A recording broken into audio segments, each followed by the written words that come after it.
The Invisible Revolution: How Black Women Entrepreneurs Are Rebuilding America While America Isn't Looking Good. Evening, everyone. Thank you for joining me today. I'm LeAnne Dolce, host of the Soft Girl Era podcast, and I am absolutely electrified to share with you the revolutionary insights I gained from my recent interview with Crystal Sims. Crystal isn't just a researcher or advocate. She is a visionary warrior whose relentless pursuit of truth is dismantling economic barriers for Black women entrepreneurs across America. Her groundbreaking work doesn't just collect data, it illuminates paths forward that have remained hidden for generations. Crystal has dedicated her life to not just studying the economic potential of Black women entrepreneurs, but actively creating systems that transform potential into power. What Crystal revealed during our conversation wasn't just surprising, it was world shifting. It fundamentally challenges everything we think we know about entrepreneurship, economic opportunity, and who truly drives innovation in America. Let me start with something that will shake the foundations of what you believe about American business.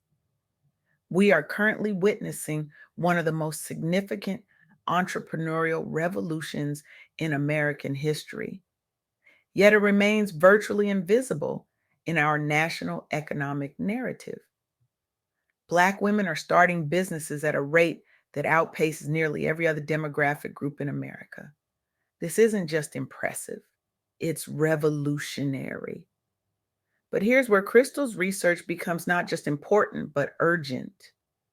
Despite this remarkable surge in business creation, there exists what I've come to call the initiative success gap, a profound and troubling disconnect between entrepreneurial activity and sustainable prosperity that affects Black women entrepreneurs with devastating disproportion.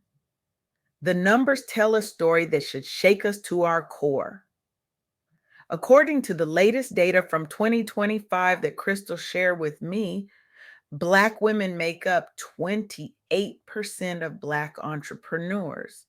Women of color start an astonishing 89% of new female owned businesses daily. Let that penetrate your consciousness for a moment. Nearly 9 out of 10 new women owned businesses are being created by women of color. Yet only 15% of Black women entrepreneurs report making a profit. This statistic should stop us cold.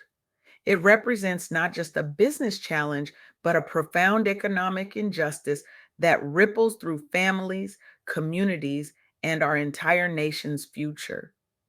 Crystal's research reveals another devastating trend that connects directly to this entrepreneurial surge.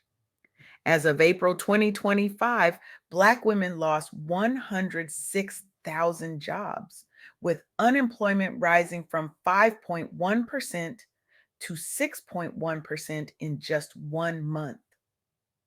Compare this to white women, whose unemployment rate remained unchanged at 3.3%, or Hispanic women at 4.6%.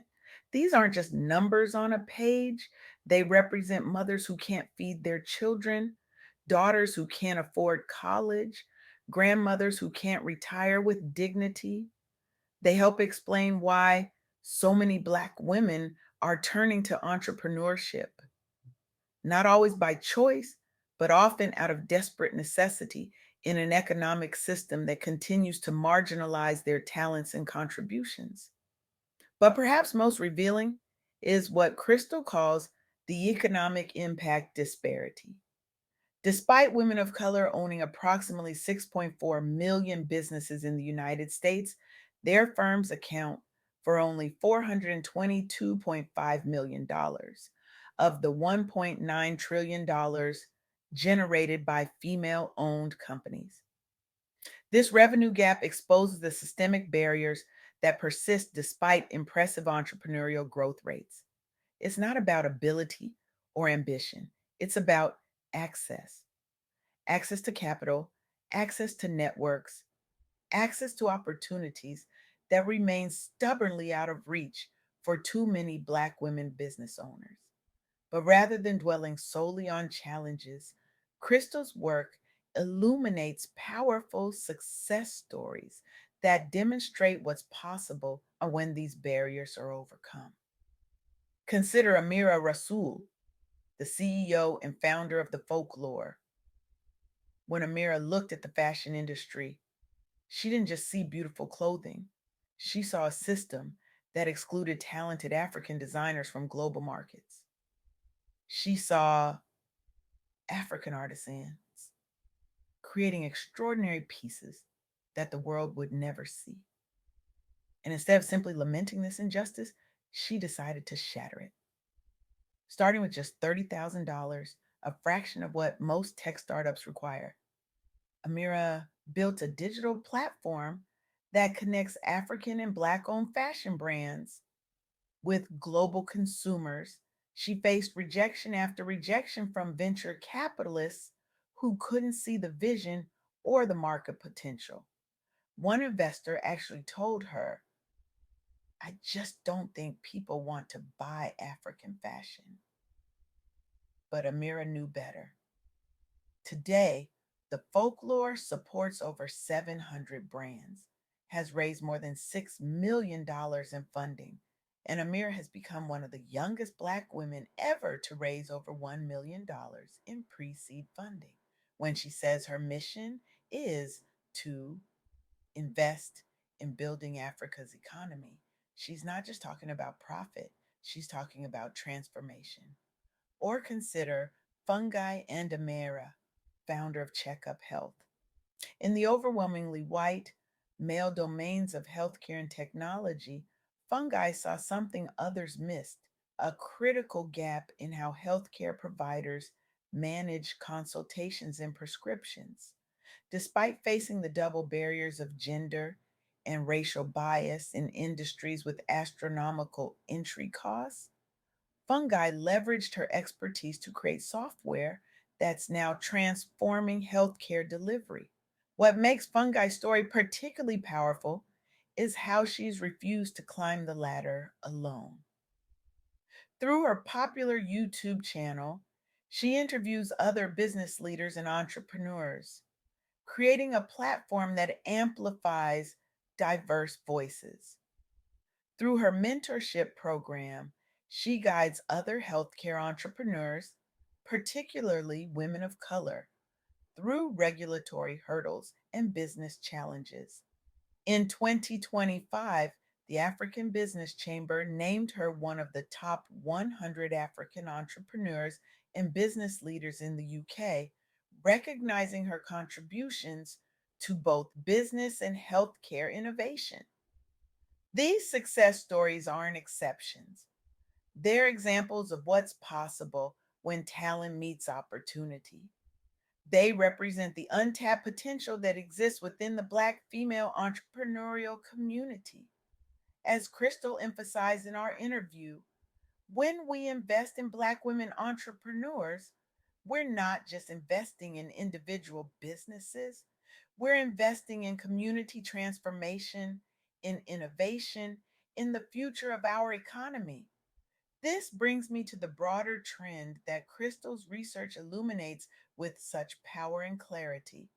Despite making up 21% of all female owned companies, Black women entrepreneurs face significant barriers to profitability, with only 15% reporting profitable businesses compared to much higher rates among white counterparts. Many Black women entrepreneurs have responded by forming supportive networks, seeking alternative funding sources, and focusing on business models that leverage their unique perspectives and community connections. The resilience is awe inspiring. Businesses managed by women of color have grown at an impressive rate of 163%, demonstrating extraordinary determination despite systemic obstacles. Women of color now own approximately 6.4 million businesses in the United States, with Black women and African American owned companies accounting for almost 21% of all female owned companies. Perhaps most striking is this: women of color comprise 39% of the entire female population in the United States, but account for 89% of new female owned firms created daily. This represents a seismic shift in the entrepreneurial landscape that demands our attention and support. As Maya Angelou once said, you may encounter many defeats, but you must not be defeated. This quote resonates deeply with the journey of Black women entrepreneurs who continue to rise despite the obstacles placed before them. So, what does this mean for all of us in this room today? What actions can we take to close this initiative success gap and ensure that entrepreneurial activity translates into sustainable prosperity? First, we must acknowledge that this isn't just a women's issue or a Black issue, it's an economic imperative for our entire nation. When we limit the potential of any group of entrepreneurs, we limit innovation, job creation, and economic growth for everyone. Second, we need targeted investment strategies that address the specific barriers facing Black women entrepreneurs. This means completely reimagining traditional funding models, expanding access to capital, and creating mentorship and networking opportunities that can help bridge the knowledge and connection gaps that often exist. Third, we need to celebrate and elevate the success stories that already exist. As Crystal emphasized in our conversation, representation matters.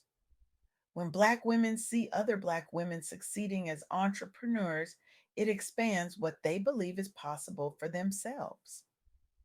And finally, we need to recognize that supporting Black women entrepreneurs isn't charity, it's smart economics. These are individuals who have demonstrated extraordinary resilience, creativity, and determination in the face of significant obstacles. Imagine what they could achieve if those obstacles were removed. As I stand here today, I want to leave you with a question that should haunt you. What genius are we losing? What world changing innovations are dying before birth because we've created systems that strangle Black women's businesses in their infancy? The data shows Black women lost 106,000 jobs just last month, while their unemployment rate jumped to 6.1%. But what if this apparent crisis is actually our greatest opportunity? What if the next world changing innovation, the next Google, the next life saving medical breakthrough, the next revolutionary sustainable energy solution is currently being birthed in the mind of a Black woman entrepreneur who just needs someone to believe in her vision? I challenge each person in this room to take one concrete action this week.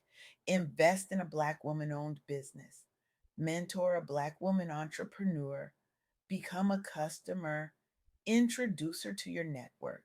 Because when you do, you're not just helping one business, you're helping reshape America's economic future. The most powerful revolution is the one we don't see coming. And make no mistake, Black women entrepreneurs are leading a revolution that will transform our economy, our communities, and our future. The only question is that will you be part of it or will you be left behind? Thank you.